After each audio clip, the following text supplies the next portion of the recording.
Hi friends, this is Mayur, you watching beyond Bollywood plus. आज हम बात करेंगे फिल्म दो और दो प्यार की, लेकिन उससे पहले जल्दी से हमें थोड़ा प्यार दिखाइएगा by subscribing to my channel and don't forget to press the bell icon.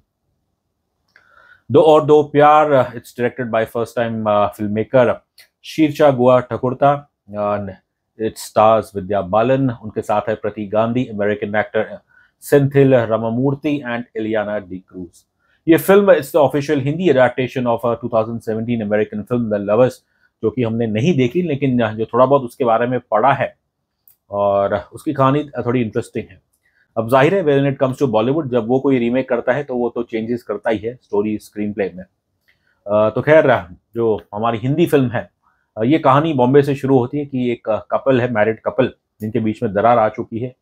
That's Kavya, played by Vidya Balan, और उनके पति Aniruddh Banerjee, that's played by Prateek Gandhi. इन दोनों की लव मैरिज हुई थी, Kavya Ganeshan being a South Indian, और ये भाई साहब एक बंगाली है। और इन दोनों ने काव्या के पेरेंट्स ने और इनके भी शायद माँ बाप ने इस रिश्ते को मंजूरी नहीं दी थी, इसलिए इन दोनों ने भाग के शादी कर ली थी, जिसके कारण जाहिर है ये अपने अपने इंडिविजुअल परिवार से भी काफ़ी इतने टच में नहीं रहते हैं। अब शुरुआत में ही आपको दिख जाता है कि कैसा ये कपल, इनके बीच में दरार है और फिर दे आर हैविंग एन एक सीक्रेट अफेयर्स। जाहिर है काव्या को नहीं पता कि उनके पति का चक्कर है, और हमारे अनिरुद्ध भाई साहब, उन्हें भी नहीं पता कि उनकी बीवी, उनका एक सीक्रेट अफेयर चालू है। Kavya is dating an American photographer Vikram, that's played by Senthil Ramamurthy. और दूसरी ओर आपके Aniruddh Banerjee, he is in a strong relationship with an aspiring actor Nora, that's played by Ileana D cruise. अब देखने में तो लगता है कि जो नोरा और अनिरुद्ध का जो रिश्ता है ये शायद काफ़ी मजबूत है, एंड इट्स ऑल्सो इसके अंदर अपनी एक इंटीमेसी भी है। लेकिन दूसरी तरफ काव्या और विक्रम की जो रिश्ता है वो तो एक देखने में प्लेटोनिक लगता है। मेरी जो सबसे बड़ी प्रॉब्लम इस कहानी के साथ यही है कि काफ़ी देर तक आपको ये समझ ही नहीं आता है कि क्यों, आखिर क्या कारण था कि अनिरुद्ध और काव्या एक दूसरे से इनके बीच में दरार आ गई। अब फिर खैर कहानी के आई थिंक कुछ हाफ एन आवर के बाद ही कुछ एक हादसा होता है, जिससे फिर काव्या वो जाती है अपने घर ऊटी में, एंड अनिरुद्ध वो भी उनके साथ चलते हैं। वहाँ जाने के बाद इन्हें ताने सुनने मिलते हैं फ्रॉम काव्या's फादर, और फिर कुछ उन सीन में आप देखेंगे, कुछ मेरे ख्याल से 15-20 मिनट का ये पूरा सीक्वेंस है, जिसके दौरान आपको कुछ थोड़ी बहुत जो एकता कपूर की फिल्म आई थी कुछ साल पहले, गुड बाय, उसकी याद दिलाया जाएगा। And honestly speaking, we thought Goodbye was a very terrible film. और यहाँ पे भी जो सीन्स प्ले आउट होते हैं ऊटी में, आपको देख के थोड़ा काफ़ी अनकम्फर्टेबल लगता है कि ये भाई ये लोग कर क्या रहे हैं। बस फिर एक रात काव्या और उनके पति, उनका काव्या के पिता के साथ थोड़ी अनबन हो जाती है, एंड गुस्से में काव्या और उनके पति वो घर छोड़ते हैं और जाके उसी होटल में रुकते हैं जहाँ पे वो कई साल पहले जब वो भागे थे तब रुके थे। और फिर बस दारू के नशे में दिस कपल, जो इससे पहले एक दूसरे से चेहरा भी शायद देखना इतना पसंद नहीं कर रहा था, और दारू के नशे में दे गेट इंटीमेट। अब उसके बाद से फिर जब ये फिल्म जैसे चलती है, ये आपको सोचने में मजबूर करती है कि भाई हो क्या रहा है, और यदि अगर सिर्फ कि कारण क्या था, क्या कारण ये था कि इनके बीच में कोई इंटीमेसी थी नहीं, और फिर अचानक 5 साल में पहली बार इनके बीच में इंटीमेसी हुई, और फिर ये बॉम्बे आने के बाद तो ऐसा है कि बस हर रोज ये लोग दे आर गेटिंग इंटीमेट। और उस वक्त आपको एहसास होता है कि कहीं ऐसा तो नहीं है कि डायरेक्टर साहब कुछ, ये तो नहीं कहूँगा कि जस्टिफाई करती है किसी, ये भी नहीं कह सकते कि it is trying to justify extra marital affair, because ये कहानी थोड़ी उल्टी है। ये शुरुआत होती है कि एक कपल है जो एक दूसरे से नाराज है, उनके सीक्रेट अफेयर्स चालू है, लेकिन जब इस वापस बॉम्बे आने के बाद ऊटी से, तब तो ऐसा लग रहा है कि ये पति पत्नी तो बस इनके बीच में कोई दरार थी ही नहीं। और वो जो स्क्रीन प्ले है काफी लंबा चलता है, and to be honest it's is really frustrating, because अरे भाई, अगर इन दोनों के बीच में सिर्फ इंटीमेसी की बात थी तो फिर इन दोनों को सीक्रेट अफेयर करने की क्या जरूरत थी। खैर, I am not married, so I don't think I am the best जज कि कैसे कपल्स रिएक्ट करते हैं टू वेरियस सिचुएशन, बट मेरे हिसाब से ये फिल्म वहीं पे मार खा जाती है।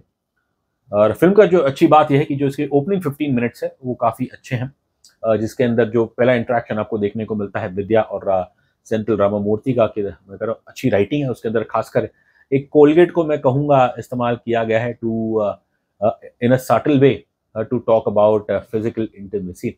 दूसरी और जो अनिरुद्ध और आपकी नोरा का जो रिश्ता है उसके अंदर भी एक देखने में काफ़ी स्ट्रांग लगता है। फिल्म का क्लाइमैक्स जो है मेरे ख्याल से कुछ 20-25 मिनट्स का है। उसके दौरान जो टेंशन दिखाई जाती है और उस टेंशन के दौरान ही आपको पता चलता है कि शायद जो शुरू में ऐसा बताया जा रहा था कि हम इन दोनों के बीच में तो कोई टेंशन है ही नहीं एज सच, लेकिन जब एंड में जब ये दोनों एक दूसरे से तू मैं करते हैं उस दौरान फिर आपको थोड़ा एक हल्का एहसास होता है कि हाँ, कि इससे पहले शायद जो वो कर रहे थे ना कि हमारे बीच में तो कोई प्रॉब्लम है नहीं, वो शायद सिर्फ एक दिखावा था। एंड 139 मिनट्स की ये फिल्म है, लेकिन ऐसा लगता है कि जैसे आपको सिनेमा बैठे बैठे 3 घंटे हो चुके हैं। स्टोरी पॉइंट ऑफ व्यू ये मुझे काफ़ी कमज़ोर लगी फिल्म। इसका स्क्रीन प्ले इतना कुछ इंटरेस्टिंग नहीं है। हाँ, राइटिंग क्वालिटी फिर भी अच्छी है बस। एंड परफॉर्मेंस की अगर मैं बात करूँ तो ओवरऑल जो 4 लीडिंग प्रोटैगनिस्ट है उन्होंने बहुत अच्छा काम किया, और फिल्म में जो बाकी एक्टर्स भी जैसे काव्या के जो पिता का रोल प्ले कर रहे हैं, all of them have acted well. Vidya की अगर बात करूं तो ये कहना गलत होगा कि उन्होंने अपने इस करियर के मुकाम पे उन्होंने एक बोल्ड फिल्म या कुछ ब्रेव फिल्म की है। जब उन्होंने एक आपको याद करना चाहिए कि द सेम विद्या बालन जो अपने हाइट में थी एक टाइम पे, उस दौरान उन्होंने डर्टी पिक्चर जैसी फिल्म की थी, बहुत ही जो बोल्ड फिल्म थी और उसे लोगों ने काफ़ी पसंद किया था। लेकिन अब इस फिल्म का चयन करना थोड़ा बहुत मैं कहूँगा एक डेस्परेशन सी लगती है। मैंने विद्या बालन का इस फिल्म के इंटरव्यूज के दौरान मैंने एक हेडलाइन देखी उनकी, कैसे उन्होंने एनिमल की प्रशंसा की है, ये कहते हुए कि एनिमल इसलिए चली बिकॉज जो उसके मेकर्स हैं उन्होंने जो कुछ दिखाया उसे बड़ी ही बेबाकी एक बेशर्मी से दिखाया है। और तब मुझे लगा कि क्या कहीं ना कहीं कुछ विद्या बालन इशारा दे रही थी कि उनकी ये फिल्म जो है दो और दो प्यार, क्या उसके अंदर भी कुछ बेशर्मी है? आई डोंट थिंक इसके अंदर बेशर्मी है, बस इट्स नॉट क्वाइट कनेक्ट नहीं करती, बिलीवेबल नहीं लगती है। Vidya Balan as a performer she is always been good, और यहाँ पे भी दाद देनी पड़ेगी, उनका काम बहुत अच्छा है। प्रतीक गांधी ये बस तो मुझे जो चीज़ थोड़ी अजीब लगी कि आप एक बंगाली पर्सन प्ले कर रहे हैं अब, लेकिन अंदर से तो वो बिल्कुल गुजराती है। Ileana D'Cruz she plays Nora. अब मुझे नहीं पता कि एक औरत जिसका एक मैरिड मैन के साथ अफेयर चल रहा है और कि उसका नाम नोरा क्यों दिया गया है। And but Ileana D'Cruz she is definitely improved from early years in Bollywood, और ये परफॉर्मेंस में देखें, एक तो खैर उनका फिजिकल प्रेजेंस हमेशा उनकी अच्छी रही है and she is Indeed looking very gorgeous over year. और इनका जो रिश्ता है अनिरुद्ध के साथ, उसके अंदर शुरू में तो ऐसा लगता है कि हाँ कि शायद इसमें जेन्युइन कुछ है, बट जैसे ये कहानी आगे बढ़ती है और फिर जो मैंने अजीब बात कही कि एक मैरिड कपल जो डिवोर्स करना चाहता है, और कहीं ना कहीं आपको ऐसा लगेगा कि जैसे कि इस मैरिड कपल ने अगर किसी का दिल दुखा है तो फिर वो तो ये आपके विक्रम और नोरा है। Senthil Ramamurthy he is an acclaimed actor in America.